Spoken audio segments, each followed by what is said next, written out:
Welcome to my channel. இது போன்ற சுவாரஸ்யமான சம்பவங்களை தெரிந்து கொள்ள மறக்காம நம்மளுடைய சேனலை சப்ஸ்கிரைப் பண்ணி வச்சுக்கோங்க. என் பேர் கவின். என் நெருங்கிய நண்பன் அருண்.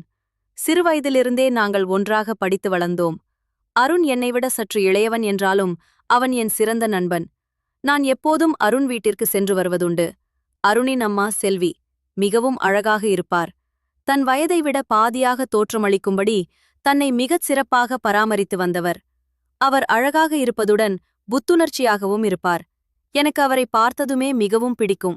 ஆனால் நண்பனின் அம்மா என்பதால் நான் எதையும் வெளிக்காட்டாமல் இருந்தேன். பல வருடங்கள் இப்படியே ஓடின. ஒரு நாள் மாலை சுமார் 7 மணி அளவில் செல்வியிடமிருந்து எனக்கு திடீரென ஒரு அழைப்பு வந்தது. கவவின், எனக்கு ஒரு உதவி செய்ய வேண்டும் என்றார். சொல்லுங்க அத்தை என்றேன். நான் இப்போதுதான் வீட்டிற்கு வந்தேன். குளியலறைக்கு சென்றபோது கால் தவறி கீழே விழுந்துவிட்டேன். பலத்த அடிபட்டிருக்கிறது. அருணின் அப்பா அவசரமாக வெளியூர் சென்றுவிட்டார். அருணும் சென்னையில் இருக்கிறான். என்னால் கொஞ்சமும் நகர முடியவில்லை. எப்படியோ தவழ்ந்து ஹால் வரை வந்துவிட்டேன். எனக்கு பயங்கரமாக வலி இருக்கிறது. நீ உடனே வந்து ஒரு வலி நிவாரண மாத்திரை மற்றும் ஸ்ப்ரே வாங்கிட்டு வா என்று மிகவும் வேதனையுடன் சொன்னார். நான் அவர்கள் வீட்டிலிருந்து 5 நிமிட தூரத்தில்தான் இருந்தேன். உடனே கிளம்பி மருந்தகத்தில் மாத்திரை ஸ்ப்ரே வாங்கிக் கொண்டு வீட்டிற்கு விரைந்தேன். நான் போய் சேரும்போது அத்தை செல்விதான் கதவை திறந்து வைத்திருந்தார். அவர் ஒரு காலை மேலே தூக்கியபடி சோபாவில் அமர்ந்திருந்தார். நான் உள்ளே சென்று சோபாவில் அவரின் கால் அருகே அமர்ந்தேன். அத்தை, நீங்கள் ஏதாவது சாப்பிட்டுவிட்டு மாத்திரையை போட வேண்டும். இந்த ஸ்ப்ரேயும் பயன்படுத்த வேண்டும் என்றேன். அவர், சரி கவின், ஆனால் என்னால் அசைவதற்கே 1/2 மணி நேரம் ஆனது. என்னால் இங்கிருந்து நகரவே முடியவில்லை. இங்க யாரும் 3-4 நாட்களுக்கு வரமாட்டாங்க. நான் இப்போ என்ன செய்யப் போகிறேன் என்று கலக்கத்துடன் கேட்டார். அத்தை, நீங்கள் கவலைப்பட வேண்டாம், நான் இருக்கிறேன். எல்லாவற்றையும் நான் பார்த்துக் கொள்கிறேன் என்றேன். இதை கேட்டதும் அத்தைக்கு சற்று ஆறுதல் கிடைத்தது. அத்தை, உங்களுக்கு என்னெல்லாம் செய்ய வேண்டும் என்று சொல்லுங்கள். இரவு சாப்பாட்டை சோமோட்டோவில் ஆர்டர் செய்துவிடலாம். நீங்கள் கவலை வேண்டாம் என்றேன். பிறகு, இது எப்படி நடந்தது என்று கேட்டேன். அவர், நான் குளியலறைக்கு போகும்போது வாசலிலேயே விழுந்துவிட்டேன். அதிலிருந்து நான் போகவே இல்லை. எனக்கு இப்போதே பாத்ரூம் செல்ல வேண்டும் என்றார். கவலை வேண்டாம், நான் உங்களை கூட்டிச் செல்கிறேன் என்று சொல்லி அவர் காலை கீழே இறக்கி அவரின் அந்த பகுதியில் அடியில் கை கொடுத்து மெதுவாக எழுப்பினேன். அவர் எழுந்தவுடன் பயங்கரமாக வலித்தது போல தெரிந்தது. அவர் என் தோளில் கை வைத்தபோது அவருடைய உடல் என் மீது பட்டது. என் மனதில் லேசான அசைவு ஏற்பட்டது. கஷ்டப்பட்டு அவரை பாத்ரூம் அருகே இருந்த காமோட் வரை அழைத்துச் சென்றேன். பிறகு கதவை லேசாக அடைத்துவிட்டு வெளியே காத்திருந்தேன். சிறிது நேரத்தில் சத்தமும் கேட்டது. சற்று நேரத்திற்குப் பிறகு, கெவின், ஒரு நிமிஷம் உள்ளே வா என்று அத்தை அழைத்தார். நான் உள்ளே போனபோது அத்தை அப்படியே உட்கார்ந்திருப்பதை பார்த்து அதிர்ச்சியடைந்தேன். எலும்பு முறிவு மற்றும் சுளுக்கு காரணமாக அவரால் எழுந்திருக்க முடியவில்லை என்பதை புரிந்து கொண்டேன். நான் உடனே வேறு பக்கம் பார்த்து கொண்டு அருகில் சென்று அவருக்கு கை கொடுத்தேன். நான் வேறு பக்கம் திரும்பி நின்றதால் அவருடைய கரம் மட்டுமே எனக்கு தெரிந்தது. என்னுடைய நிறம் ஓரளவுக்கு சிவப்பாக இருந்தாலும் அத்தையின் கைக்கு முன் என்னுடைய கை மிகவும் கருமையாக தெரிந்தது. அவரின் கை இவ்வளவு வெண்மையாக இருந்தால் திரும்பிப் பார்த்தால் இன்னும் எவ்வளவு அழகாக இருப்பாரோ என்று என் மனம் ஏங்கியது. ஆனால் நான் எப்படியோ அதை கட்டுப்படுத்திக் கொண்டேன். அத்தை எழுந்து மெதுவாக தன் ஆடைகளை அணிந்து கொண்டார். நான் அவர் மீது விருப்பம் கொண்டிருந்தால் திரும்பி பார்க்க வேண்டும் என்று ஆசைப்பட்டேன். ஆனால் அது சரியான நேரமில்லை. என் மனசாட்சி என்னை வேண்டாம் என்று தடுத்தது. அத்தை என் தோளில் கை வைத்தார். அவரை படுக்கையறைக்கு அழைத்துச் சென்று கட்டிலில் அமர வைத்தேன். வலி மாத்திரையை நான் தூங்கும்போது எடுத்துக்கொள்கிறேன். இப்போ இந்த ஸ்ப்ரேயை அடிச்சா போதும், கொஞ்சம் பரவாயில்லையா இருக்கும் என்றார். சரி அத்தை, நீங்கள் இன்னும் கொஞ்சம் பின்னால் நகர்ந்து படுத்துக் கொள்ளுங்கள். நான் வெளியே போகிறேன். நீங்கள் ஸ்ப்ரே அடித்துக் கொள்ளலாம் என்றேன். அத்தை பின்னால் நகர்ந்து படுத்ததும் படுக்கையறை கதவை தாளிடாமல் வெளியே வந்து காலில் சோபாவில் அமர்ந்தேன். 2 நிமிடங்கள் கூட ஆகியிருக்காது. அத்தை மீண்டும் என்னை கூப்பிட்டார். நான் உள்ளே சென்றதும் அத்தை என்னை பார்த்து, கெவின், என்னால் அசைவதற்கு கூட முடியவில்லை. பயங்கரமான வலி இருக்கு. தயவு செய்து நீயே இந்த ஸ்ப்ரேயை அடித்துவிட முடியுமா?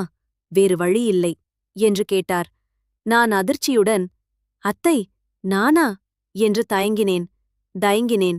என் பேச்சை நடுவில் நிறுத்திய அவர், ஆமாம் கெவின், எனக்கு புரிகிறது. ஆனால் எனக்கு வேறு வழி என்ன இருக்கிறது? நீயே சொல் என்றார். சரி, அது உங்கள் விருப்பம் என்றேன். எனக்கு எதுவும் தோன்றாது. நீ சற்றும் வெட்கப்படாமல் செய் என்றார். நான் உடனே வெளியே சென்று பிரதான சாலை வாசலை உள்பக்கமாக பூட்டினேன். பிறகு கால் கதவையும் உள்புறமாக தாளிட்டேன். இறுதியாக படுக்கையறை கதவை தாளிட்டுவிட்டு கட்டிலில் அமர்ந்தேன். என் மனதில் பலவிதமான எண்ணங்கள் ஓடின. அப்போது அத்தை, உள்ளே வந்து என்னை மெதுவாக தலையணை மீது படுக்க வையேன் என்றார். நான் அவரின் தலையை மெதுவாக தலையணை மீது படுக்க வைத்தேன். நான் அவரின் காலருகே அமர்ந்தேன். அச்சத்தால் எனக்கு என்ன செய்வதென்றே தெரியவில்லை. அத்தை மீண்டும், தயவு செய்து வெட்கப்பட வேண்டாம், எனக்கு மிகவும் வலி இருக்கிறது, தைரியமாகச் செய் என்று சொன்னார். இதைக் கேட்டதும் எனக்கு சற்று தைரியம் வந்தது. நான் அத்தையின் சால்வையை லேசாக மேலே தூக்கி வலியுள்ள இடத்தில் ஸ்ப்ரே அடித்தேன். அத்தையின் அனுமதியுடன் செய்வதால் என் எண்ணங்களில் ஓர் உதவும் உணர்வு மட்டுமே இருந்தது. நான் குனிந்து அவருடைய காலில் இருந்த அதைக் கழற்றி அவர் சுட்டிக்காட்டிய இடத்தில் அதை அடித்தேன். ஸ்ப்ரே அடித்ததும் அத்தை, இப்போது லேசாக தேய்த்து கொடு, அப்போதான் வலி குறையும் என்றார். நான் என் உள்ளங்கைகளைக் கொண்டு அவர் சொன்ன இடங்களில் மருத்துவ மசாஜ் செய்வது போலவே தேய்த்துவிட்டேன். அத்தையின் காலின் ஸ்ப்ரே பட்டதும் என் மனதிலிருந்த உணர்வுகள் மீண்டும் தலை தூக்கின. ஒரு கையால் என் உணர்வுகளை அடக்கினேன். அவர் அதை கவனித்தாலும் என்னை பார்த்து அதை புறக்கணிப்பது போலவே தெரிந்தது. காலில் லேசாக மசாஜ் செய்து முடிந்ததும் அத்தை, நான் முதுகில் விழுந்ததால் அங்கும் வலி இருக்கிறது, அங்கும் லேசாக தைலத்தை அடித்து லேசாக மசாஜ் செய்து கொடுக்க முடியுமா என்று கேட்டார். இப்போது எனக்கு மிகவும் திகிலானது. ஏனெனில் அத்தையின் முதுகு பகுதிக்கு நான் செல்ல வேண்டும். நான் பயந்ததை அத்தை உடனடியாக புரிந்து கொண்டார். அவர், கெவின், தயவு செய்து வெட்கப்படாதே, என்னை உன் தோழியாக நினைத்துக்கொள். நீ இப்போது இதைச் செய்யவில்லை என்றால் எனக்கு மிகவும் கஷ்டமாகிவிடும் என்றார். நானும், இல்லை அத்தை, நீங்கள் கஷ்டப்பட நான் விடமாட்டேன் என்றேன். எந்த கவலையும் வேண்டாம், சங்கடப்படாமல் இந்த வேலையைச் செய் என்றார்.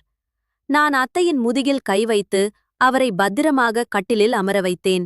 என் மனதில் பல எண்ணங்கள் ஓடத் தொடங்கின. நான் என் வெட்கத்தை முழுவதுமாகத் துறந்தேன். அத்தை ஏதாவது சொல்வதற்கு முன்பே நான் அவருடைய கைகளை மெதுவாக மேலே தூக்க உதவினேன். பிறகு மெதுவாக தைலத்தை அடித்து முதுகில் உள்ள வலியை குறைக்க மசாஜ் செய்தேன். அவர் கட்டிலில் அமர்ந்திருந்ததால் நான் கவனமாக அவரை படுக்க வைத்தேன். அவரது நிலையை கூர்ந்து கவனித்தேன். அவருக்கு மேலும் ஆறுதல் அளிப்பதற்காக அத்தை என்னிடம், கெவின், என் தோளில் கை கொடுத்து என்னை திரும்பி படுக்க வை, முதுகில் ஸ்ப்ரே அடித்து லேசாக மசாஜ் செய் என்றார். நான் அத்தையை புரட்டி படுக்க வைத்தேன். பிறகு அவரின் கீழ்ப்பகுதிக்கு அருகில் அமர்ந்தேன். அத்தை சொல்லும் இடங்களில் நான் மெதுவாக ஸ்ப்ரே அடித்தேன். நீண்ட நேரம் ஒரு குறிப்பிட்ட இடத்தில் ஸ்ப்ரேயை அடிக்க வேண்டியிருந்தது. ஸ்ப்ரே அடித்து முடித்ததும் நான் அத்தையின் முதுகில் லேசாக கை வைத்தேன். ஆனால் அந்த இடத்தில் இருந்த துணியின் காரணமாக என்னால் சரியாக மசாஜ் செய்ய முடியவில்லை. இதை கவனித்த அத்தை தானே என்னிடம், நீ இந்த துணியை விலக்கி முழுவதுமாகச் செய் என்றார். அவர் சிரித்துக்கொண்டே, இதுவெல்லாம் ஒன்றுமே இல்லை, நீ இன்னும் பல சிறப்புகளை பார்க்கவில்லை என்றார். இதைக் கேட்டதும் எனக்கு பெரும் ஆச்சரியம் ஏற்பட்டது. நானும், அத்தை, நீங்கள் என்ன சொல்கிறீர்கள் என்று புரியவில்லை என்றேன். அவர், நான் உனக்கு எல்லாவற்றையும் மெதுவாக கற்றுக் கொடுக்கிறேன், நீ உன் வேலையைத் தொடங்கு என்றார். என் மனம் இப்போது நிறைய மாற்றங்களை சந்தித்தது. ஆனால் நான் எப்படியோ கட்டுப்படுத்திக் கொண்டேன். அந்த நேரத்தில் என் கவனம் திடீரென்று அத்தையின் பக்கவாட்டில் சென்றது. லேசான அசைவில் அத்தை அசௌகரியமாக இருப்பதை தெரிந்தது. அதை பார்த்து நான் ஒரு கணமும் தாமதிக்க முடியவில்லை.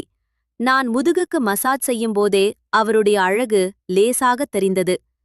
5 நிமிடங்களுக்குப் பிறகு அத்தை, நான் திரும்பி படுத்திருக்கிறேன், என் கால்களிலும் லேசாக மசாஜ் செய் என்றார். நான் இப்போது அத்தையின் முழங்கால் அருகே சென்று அமர்ந்தேன். அவர் சொன்ன இடங்களில் மெதுவாக தைலத்தை தடவினேன். பிறகு அத்தையின் அனுமதியுடன் கவனமாக கைகளை அசைத்து லேசாக மசாஜ் செய்தேன். எனக்கு மிகவும் வித்தியாசமான உணர்வு ஏற்பட்டதால் அத்தையிடம் சொல்லிவிட்டு சற்று நேரம் ஓய்வெடுக்க பாத்ரூமுக்குச் சென்றேன். அங்கே சிறிது நேரம் நிதானப்படுத்திக் கொண்டேன். பொறுமையின் வளம் இனிமையாக இருக்கும் என்பதால் என் உணர்வுகளை கட்டுப்படுத்திக் கொண்டு மீண்டும் படுக்கையறைக்குச் சென்றேன். அத்தை அதே நிலையில் சௌகரியமாக இருந்தார். நான் அவருடைய உதவியுடன் அவரை ஒழுங்காக அமர வைத்தேன். அத்தை, நான் இப்போ ரெஸ்ட் எடுக்கிறேன். இதுவரை நீ டின்னருக்கு ஆர்டர் செய் என்றார். நான் உணவு ஆர்டர் செய்தேன். அத்தை என்னிடம் அவரின் வசதியான அழுவல் இல்லாத கவுனை அலமாரியிலிருந்து எடுத்துத் தரச் சொன்னார். நானும் அப்படியே செய்தேன். நான் அத்தையை பத்திரமாக எழுப்பினேன். அப்போது அத்தை, பார்க்கவின், நீ இப்போது எல்லாவற்றையும் பார்த்துவிட்டாய். எனவே நீ எதற்கும் வெட்கப்பட வேண்டாம். நானே சங்கடப்படவில்லை என்றால் நீயும் சங்கடப்படக்கூடாது என்றார். அவர் ஏன் இப்படி சொல்கிறார் என்று எனக்கு புரியவில்லை. நான் அத்தையிடம் கேட்டபோது அவர், இன்னும் 2-3 நாட்களுக்கு என் உதவி உனக்கு தொடர்ந்து தேவைப்படும். வேறு வழியில்லை. அதனால் இப்போது தயவு செய்து என் துணிகளை எனக்கு மாட்டிவிடு. ஏனென்றால் இரவில் அது இல்லாமல் தூங்க முடியாது என்றார். இதை கேட்டதும் நான் மிகவும் மகிழ்ச்சியடைந்தேன். உண்மையில் நான் பின்னால் சென்று அத்தையின் துணிகளின் இணைப்பை எடுக்க வேண்டியிருந்தது. ஆனால் இப்போது நான் தைரியமாக அத்தையின் முன் நின்றேன். நான் மெதுவாக அத்தையின் இணைப்பை பின்புறமாக எடுத்து துணிகளை மாட்டினேன். பிறகு அத்தை மிகவும் சந்தோஷமாக, நன்றி மகனே, நன்றி மருமகனே, நன்றி தோழனே என்று கூறினார். நான் என் உணர்வுகளை அவருடைய வாழ்க்கைத் துணையாக ஆக்கினேன். அந்த அழகான நேரத்தை அனுபவிக்க ஆரம்பித்தேன். சில நிமிடங்களில் அத்தை தன் வாழ்க்கையின் கசப்புகளை மறந்தார். கெவின், நிறுத்தாதே, அந்த அழகான நேரத்தை மீண்டும் ஒருமுறை என்று என்னென்னமோ அவருடைய வாழ்க்கையில் நடந்த பலவிதமான விஷயங்களை என்னிடம் கூறினார். செல்வி, அடுத்த 8-10 நாட்களுக்கு நான் அந்த பக்கமே போகவில்லை.